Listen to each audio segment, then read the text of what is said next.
All right, almost bedtime again. Finally sitting down. I'm all 8, and another awesome day.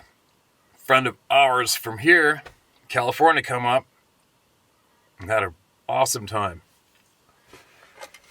That's a pretty big fish, and had 2 fellows, both Americans. One moved to Nanaimo a handful of years ago, and both had direct experiences with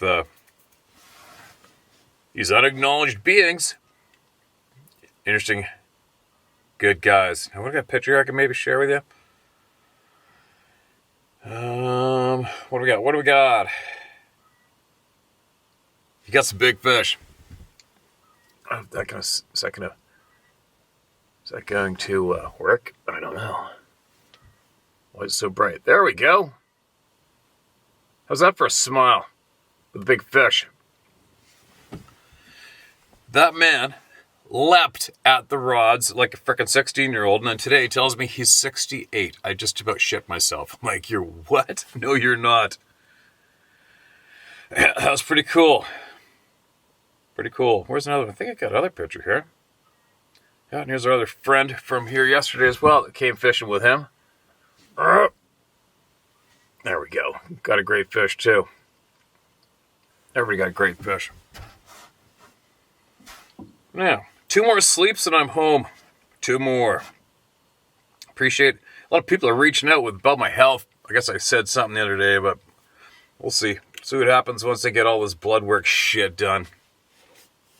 I guess I was just ranting about people that blatantly are unhealthy, don't give a shit what they eat, drink their faces off, smoke, etc., etc. Slob out at all the nasty food places and they live forever. You try to stay healthy and then some shit goes sideways. It's kind of weird, isn't it? Now, let's get going. My lifelong mission to make sure every frickin' email gets read.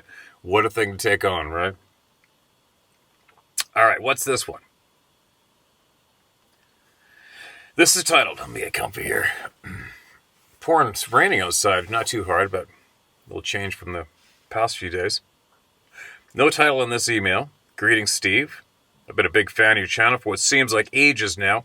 I occasionally get shaken to the core when I hear stories from others who have had experiences similar to my own. I'm 64 years old and was born and raised in Northeast Florida. My father was a World War II pilot and a lifelong lover of adventure.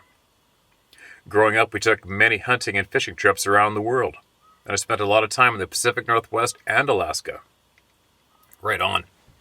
What a fun life. In the 1980s, I moved to New York City and lived there for 11 years. In 1988, desperately needing a break from the concrete jungle, I accepted an invitation from some friends who lived in Seattle to visit for a few weeks and get some fresh air and exercise.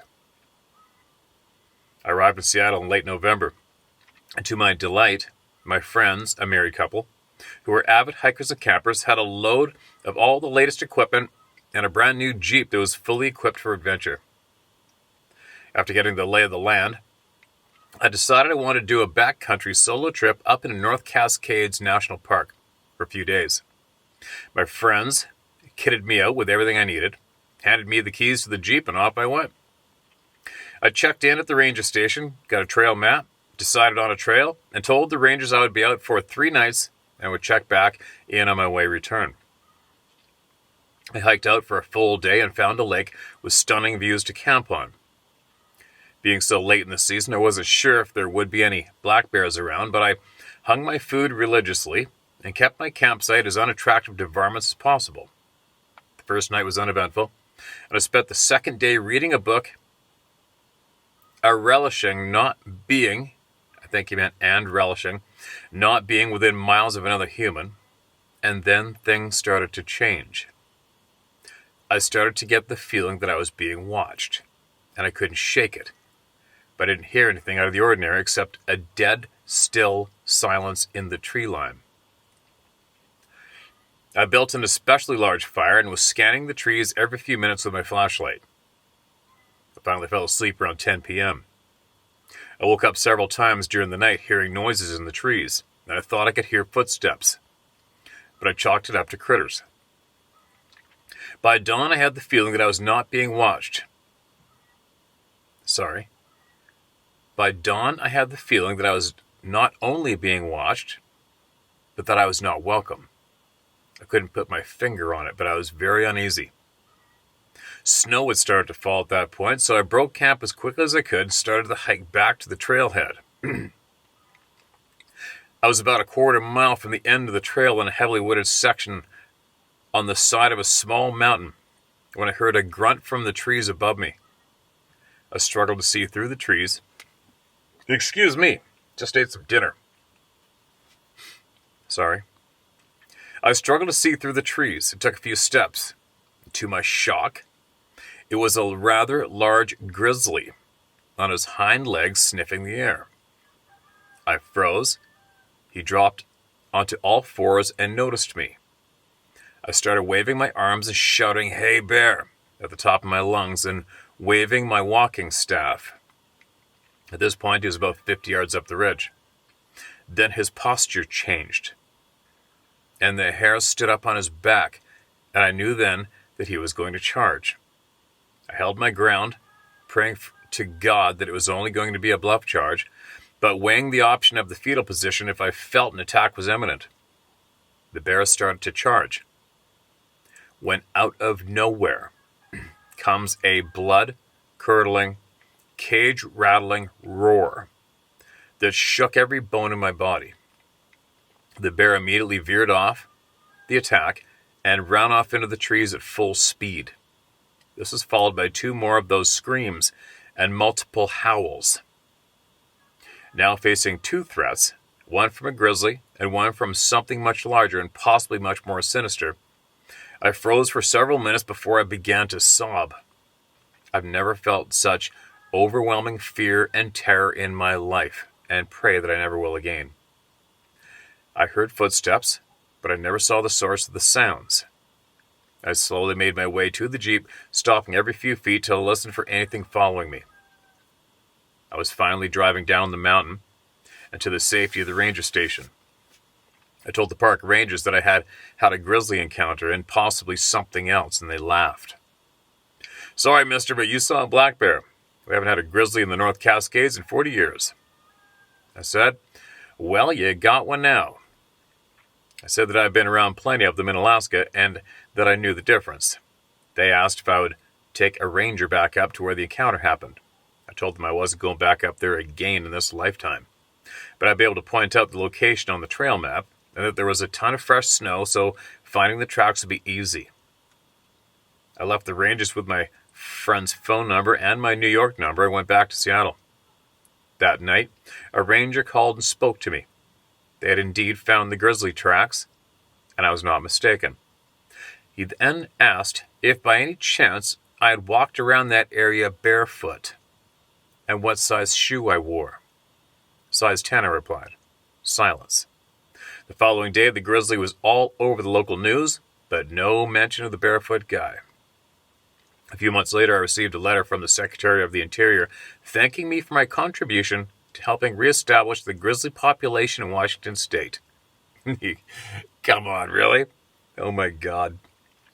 I've never been back to the North Cascades National Park, but I still wake up occasionally with night terrors from those screams. I never saw it, but I know what I heard. Thanks, Steve. I waited a lot of years to get this off my chest. Safe travels, my friend. God bless, Rob. Appreciate you, Rob. Appreciate your time and your honesty coming forward. Valuable. Yeah, those grizzly bears. It's funny how many human beings shun and mock the weirdest things. You know what I mean? Nope, there ain't no grizzly bears around here. You imagine being able to, with confidence, dictate that statement to anyone as a simple human being. I don't give a shit if you got a badge or a bikini on. It doesn't matter. No one has ever been in every square inch of the forest at one time ever to be able to dictate to us what is or isn't in there. There's so many grizzlies across the border or back and forth in Washington State. There's grizzlies in Colorado. A little off topic, I'm sorry, but the grizzly thing is I've got a lot of experience with grizzlies, right?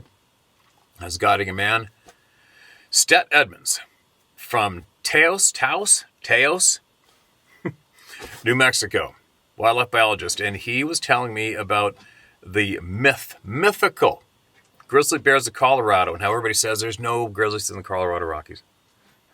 Meanwhile, they dropped off a couple of biologists in a helicopter to go see if they could find some sign, and they got mauled by one, but they didn't get a picture. And he actually mailed me a book called Ghost Grizzlies of Colorado. Anyway, there you go. Another quick side note, anyone who is in grizzly bear territory, this is what you don't do. When you bump into a grizzly, don't yell at it. Don't yell at it. Don't try to escalate the energy and amp it up.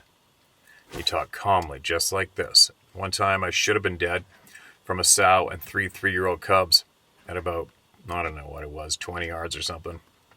But make a long story short, the cubs popped up and saw me first, and then Mom stood up. They all were all standing up looking at me on their hind legs. And she should have charged me. I don't know why she didn't. Actually, I firmly believe we do have people taking care of us. Something is taking care of us. I do with me for sure. But anyway, what you do is, I didn't start screaming at her and waving my arms. That would have basically said, come and get me, I want to fight. I spoke at this tone, just like this and this loud. I said, don't do it, Mom, I'm a human. I'm a human being, don't do it. And that's all I kept saying. And I survived. But anyway, that's what you do, you guys, all right? If you bump into a grizzly bear, stay calm. Speak calm. Don't act frantic. Don't yell. Don't wave your arms at a grizzly bear, all right? Black bear? Yeah. Cougar? Yes. Wolves? For sure. Everything. But not a grizzly bear. We know what you saw, man. You know what you saw. You know what you heard, Rob. You know what you heard out there. So do we, and so do those park rangers. I'm sorry it ended that way for your trip. I hope it didn't have permanent damage to you for wanting to go in the outdoors.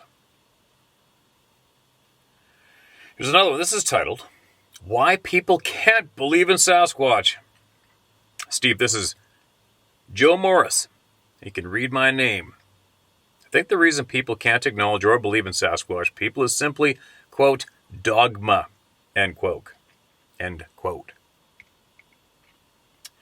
The Oxford definition of dogma. Adjective. Being certain that your beliefs are right and that others should accept them without paying attention to evidence or other opinions. A dogmatic approach.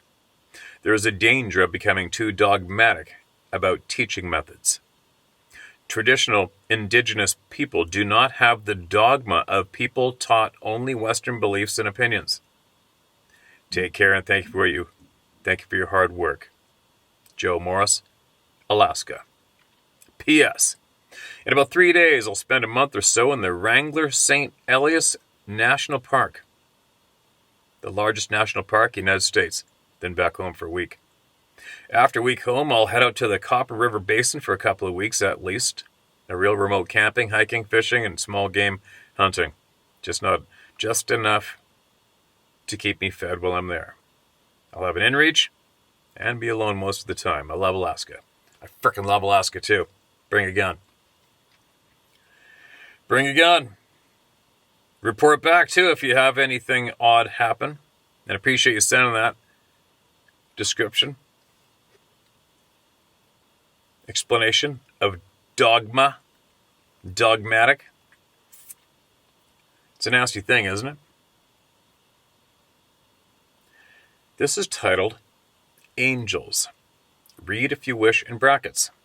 You sent it, I'll read it. Dear Stephen family, before I start this journey with you, let me preface this experience with a disclaimer that it's not for the faint-hearted.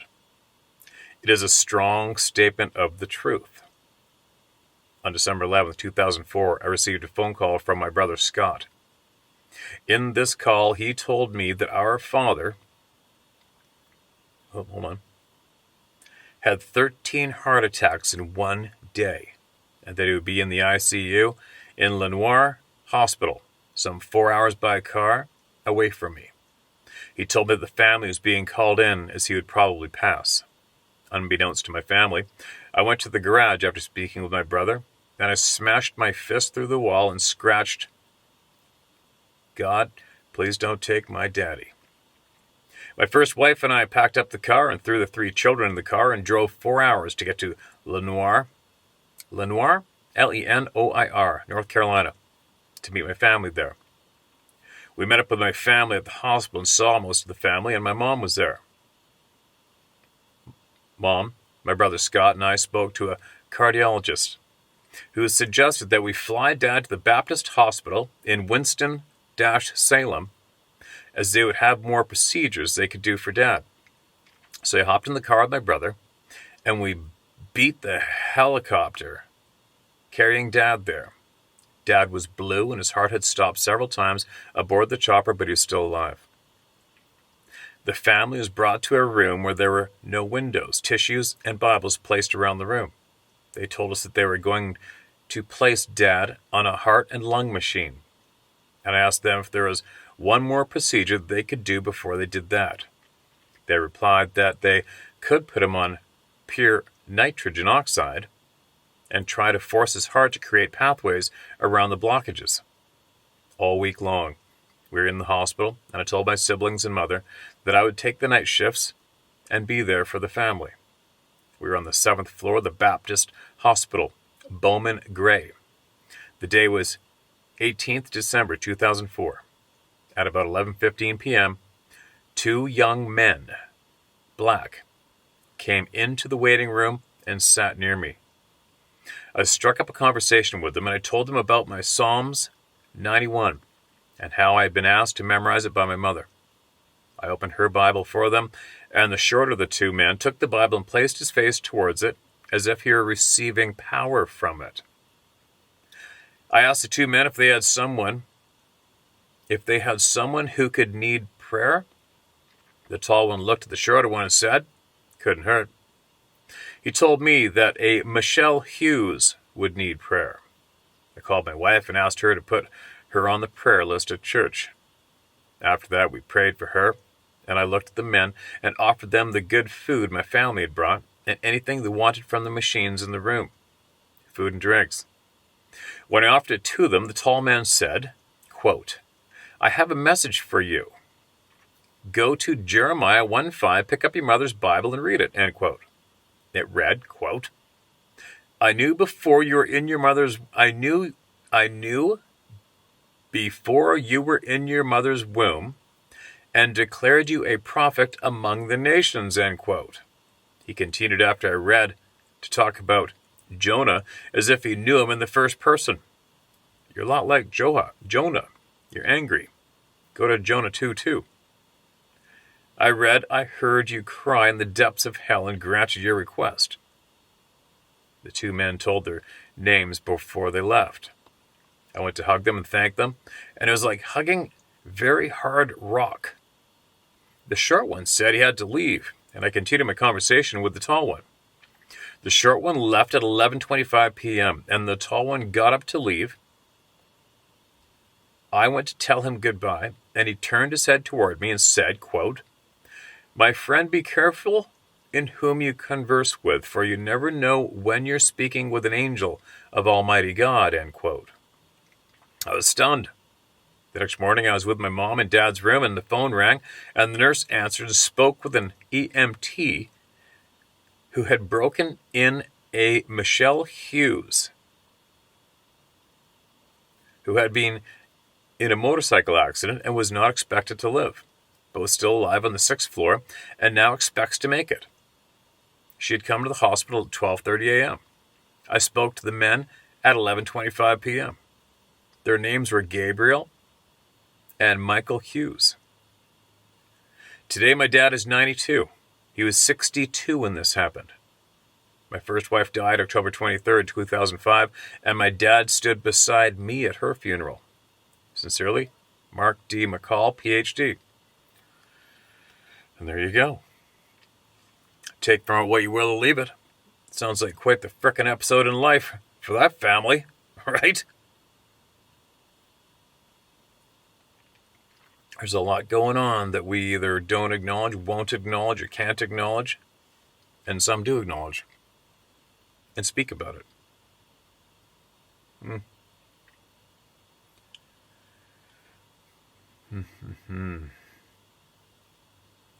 going to read another one. Appreciate your time. Send that email in, man. Appreciate it. Please read longtime fan/friend. Steve, just got home from a long road trip and 2 days behind my How to Hunt dailies. Been watching since pre-Forest People, etc.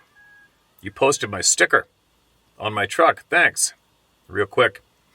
I just started trying to catch up on the episodes, and you announced you're sick and going in for testing.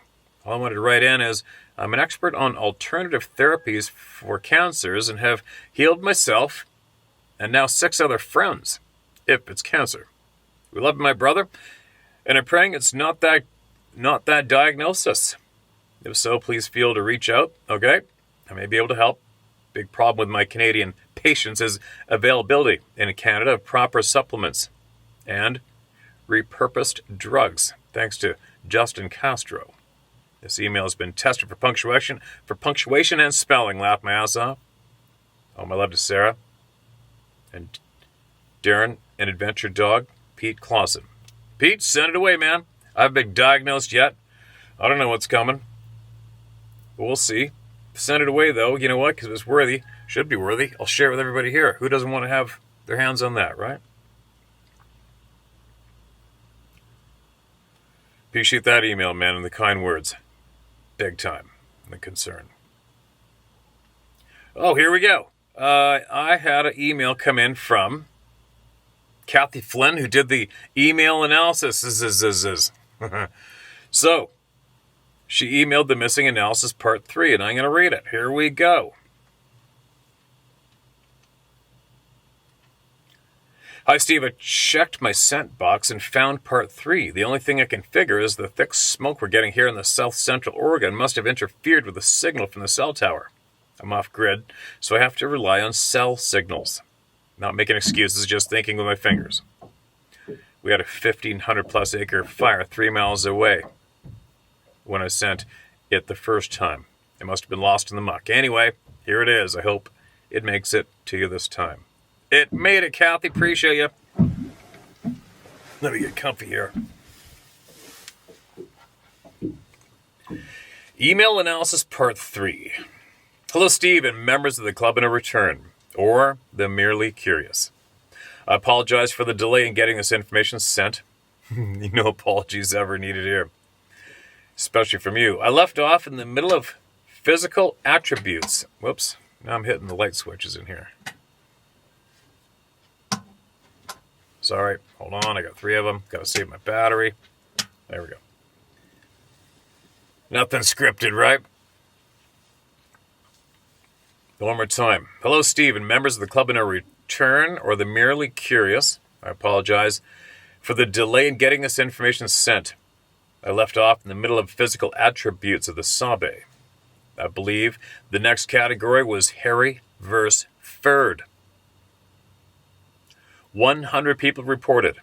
Hairy was the descriptor,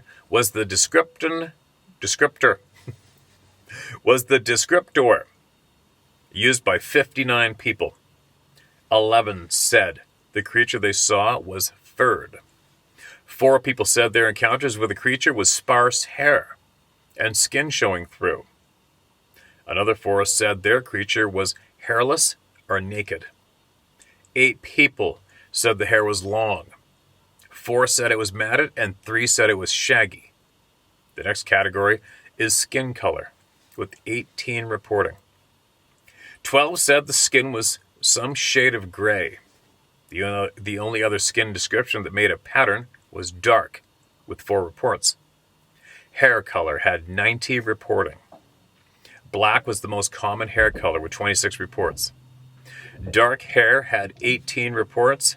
Reddish brown was next with 14. Dark brown had 6 reports. Brown and red/auburn each had 5. And white, gray, golden brown, and silver tipped each had 3 reports. My take is that they have the same spectrum of hair color humans have, plus the silver tip. The next category is head shape with 20 reporting. 6 said conical, 4 said huge, and 3 said pointed. Next is the face with 36 reporting. 11 said it had a face like a man. 9 said it had a protruding brow ridge. 7 said the face was broad or wide. 7 said the face was hairless. 4 said it was hairy except around the eyes. 3 said the face was pushed in. I'm guessing something like an orangutan. Orangutan. 3 said it had hair under the chin or a beard, and another 3 said it had a mustache. Next we go to eyes with 62 reporting. 14 people reported red, glowing eyes. 7 said the creature was able to look through a rifle scope from the wrong end, from a good distance away, and lock eyes with the hunter, meaning they so far outclass human visual capabilities, we might as well be blind. This might explain why they intentionally step out into roads, trails, and highways so we can see them, but I digress. 5 people said their encounter creature's eyes were black. 4 said it had glowing eyes, but did not specify a color. Green glowing eyes got 3 reports. Big and shiny or glowing got 3 reports, in which one person said eyes were as big as teacups. 1 said the eyes were as big as tennis balls, and 1 said they were the size of goose eggs. Width between the eyes is reported by 8 people, varying from as far apart as a man's head, 1, 12 to 14 inches apart, 3, so far apart he thought it was 2 animals, 1, and 8 or 9 inches apart, 3. Next is the nose with 15 reporting. Flat and wide got 8 reports for the only description that made a pattern. The mouth had 24 reporting. A wide mouth got 5 reports, and big square teeth got 6. And none of the other descriptions made a pattern or fit into one. The neck has 13 reporting, and all 13 said no neck visible. Only 1 person reported on ears and said they were like a human's. Arms had 19 reporting. 7 said the arms were long. 5 said the arms hung almost to the knees. 3 said the arms hung below the knees. Hands were next with 11 reporting. No description fit a pattern, but all were some shade of massive, ranging from twice the size of a man's to 3 times larger. Legs had 13 reporting, again with no descriptive pattern, but like hands, ranged in the massive category. Feet had 3 reports with no patterns. Now we go to a category I call stance or movement with 79 reporting. This category included stances like hunched over, crouches, sways, etc. And movement like swings its arms, strides equal to a horse galloping, etc. The first to make a pattern was leaping or jumping. 6 people reported in this category. The maximum vertical distance reported was 40 feet, with 4 reports of 30 to 35 feet from a standing position. Wow. The maximum horizontal distance was 50 to 60 feet. top speed was 75 miles per hour, with 3 reporting faster than 50 miles per hour. Running full out uphill had 3 reports. Unnaturally fast had 10 reports, with another 3 saying tremendously fast. My take on these movement reports is that it is futile to try to outrun one. Best to calmly walk away, as running can get you hurt. The last 2 categories in the physical attributes section are odor and expression. Odor had 78 reports. Most were combinations of smells, but some were single smells. I broke them down into their components. Rotting flesh had 14 reports. Dirty, wet dog had 6. Feces had 6 reports, and skunk had 4. Rank, sweaty body odor got 3 reports. None of the other odors reported made a pattern. The final category is facial expressions, with 18 reporting. A look of utter hate had 4 reports. An angry, aggressive expression with baring of teeth and or snarling had 3 reports.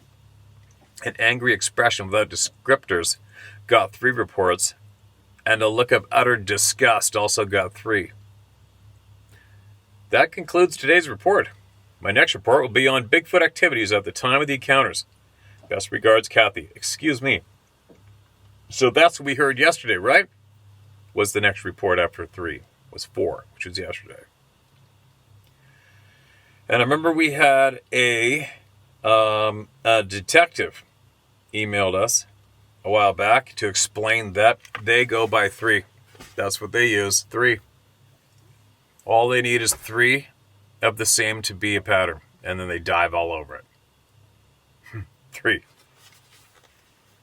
Their expressions looking at us. You ever notice that not one of them was full of love and care and tender looking at us? A little odd, right? I know some had a blank stare. I think that's been common in what my brain's remembering. Is that blank stare, frozen, not moving, expressionless face. I think I heard that quite a few times. Appreciate you, Kathy, big time. I hope you surprise us with something else in the near future. Love it. Love it. What do we got here? Mark this as red. Oh, this has been waiting for a while, I think. Let's see. Something in the Trees is the title of this email. So, Steve, my story takes place in northern Pennsylvania. On one weekend sometime, the end of rifle season 2020, me and 2 of my friends decided that we were going to go coyote hunting that evening, so about 1 hour before dark, we set off in their grandma's backyard with a .243 and a .270. About a quarter mile in, there was a field about 300 yards in length, and we decided to split up to hopefully get a yote. So my friend's brother takes off to the right of the field and gets set up. Missing punctuation so far, but I'll make it sound good. So my friend's brother takes off up to the right of the field and gets set up, and so do we. After about 20 minutes of calling and getting no response, we decide to start to pack up. Once we did, we noticed someone or something in the trees about 15 feet up. Being 15 to 16-year-old boys, we had to see what it was, since we could barely see because it was getting dark quickly. We made it about halfway across the field and started to hear sticks breaking, coming from towards where we seen the figure in the tree. We get about 50 to 75 yards away from where we think this thing in the tree was, and as soon as we start to point our flashlights in the trees, we stumble across a tall, hairy figure standing in the trees facing away from us. At this point, I think we all shit ourselves. I have no idea. But my one friend yells out, "Hey!" About 30 seconds later, it starts to climb down the tree. As soon as it does, I shoot 2 rounds out of the .270 in the general direction because how scared I was of this thing getting face to face with me and to maybe scare the thing away. And then once the shots were fired, We all start to book it toward the house. And while I'm running through the field trying to reload my rifle, I trip and fall. I remember hitting the ground, and then after that is all black. And wake up in the morning about 30 yards in the woods away from the house. Neither me or my friends don't know how I got back to the house. Needless to say, I never stepped foot back in them woods. From Ernesto Rendon. Let me read that one more time, that ending. While I'm running through the field trying to reload my rifle, I trip and fall. I remember hitting the ground. Then after that, all is black. And I wake up in the morning about 30 yards in the woods away from the house. Neither me nor my friends don't know how I got back to the house. Needless to say, I never stepped foot back to them woods. That's crazy. But here's the confusing part. What's up with your friends leaving you there? I don't get that part. Was there any talk or anything about you being missing? Didn't anybody, once they realized you hadn't made it back with them, nobody sent someone in looking? Like, what? There's a big gap there. There's a big gap missing in what happened there. Sounds terrifying, right? Especially for 15, 16-year-old boys. For anybody, really. Crazy. All right. I'm so needing to fall asleep. Can I do another one? Decal? Sticker? Decal? And a voice screamed in my head and saved my life. From Filler, Idaho? Filer, Idaho. I love the stories people share. There's so much that I can relate to. I've never seen anything, but when gold prospecting in the Sierras, I've had weird feelings being watched. When I get these feelings, my dog would stay by my side, so I knew she felt it too. You asked about what talks to us. I had an experience driving in Las Vegas. I had to take an exit that was coming up, but didn't know if it was the right one. There was a cable utility truck in front of me, so I couldn't see the sign. Going 70 miles per hour, if I got in the exit lane, I couldn't get back over because the traffic was too thick. And all of a sudden, I hear in my head a scream, "Now!" It made me shiver, so I got over. At that moment, a ladder fell off the back of the truck. If I would have hit it in my sob, I would have probably died. Thank you to you and your family. I pray for your protection from your adventures and the craziness of this world. God bless you and everyone here. Remember, God's in control. We're only here to learn as much as possible before going on to the next place. Anne, appreciate that. That's pretty bizarre.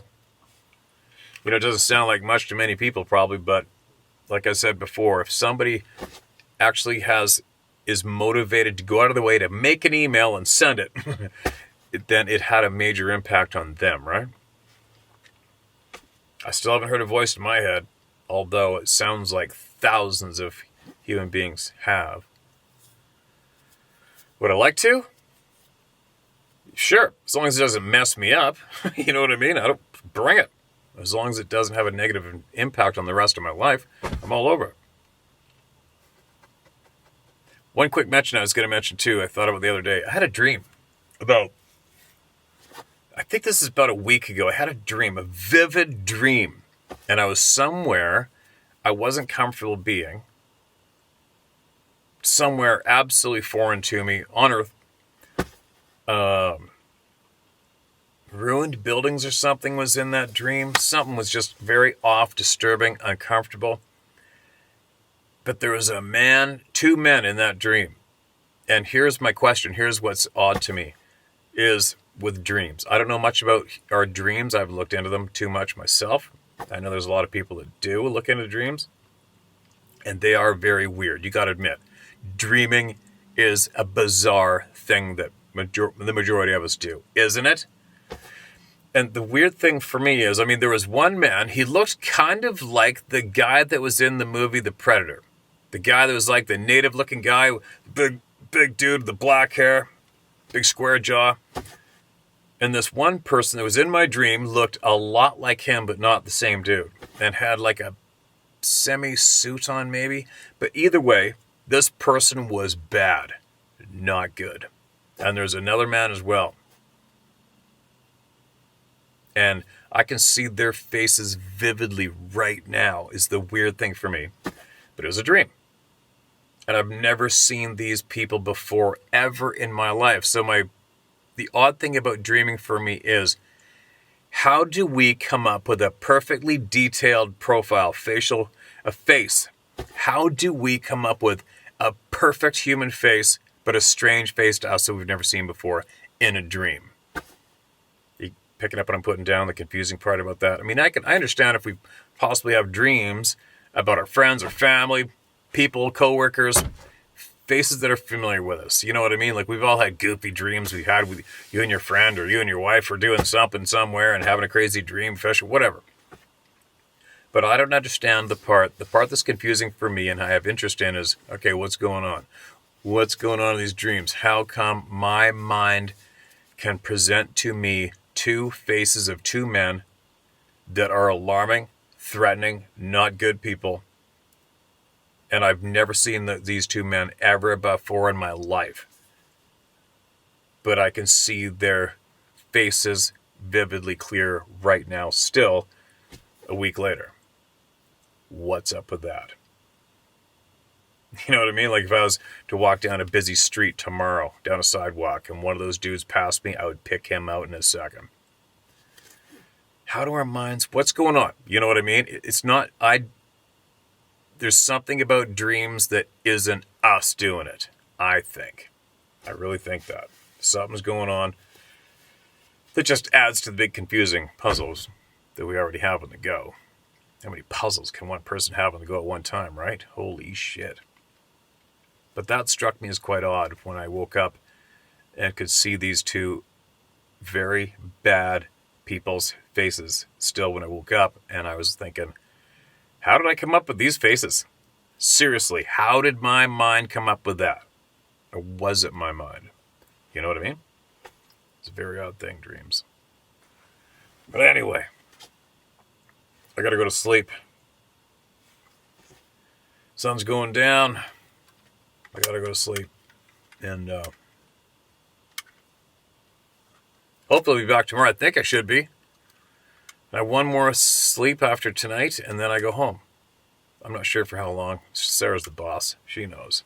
And I'll get caught up on replying to people. I rarely reply to people in any way while I'm out here. I'm just too busy all day. I stuff the phone in the boat and I go. And then I get my stuff done. And by the time I get back here and eat, possibly do this, that's all she wrote. I'm out. So anyways, I'll get caught up with everybody when I get home. Appreciate the emails from everyone today. And everyone's still waiting to be heard. You'll be heard. As long as I'm still upright, I'll get you heard.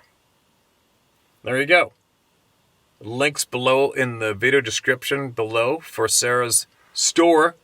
And I think she said we finally got some more Blacktail Hunter stuff back that I started about 6 or 7 years ago. And I just ran out of time to do it. But they're back again. She had a bunch of cool stuff made for the Blacktail Hunters.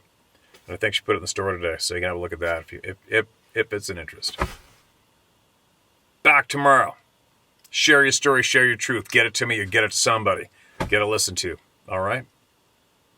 This world is one. Who was I talking to a little bit ago? David Nino. And all I said was, whoever wrote the script for this movie called Life is one twisted MFer. Don't you think? Ooh, holy. Back later.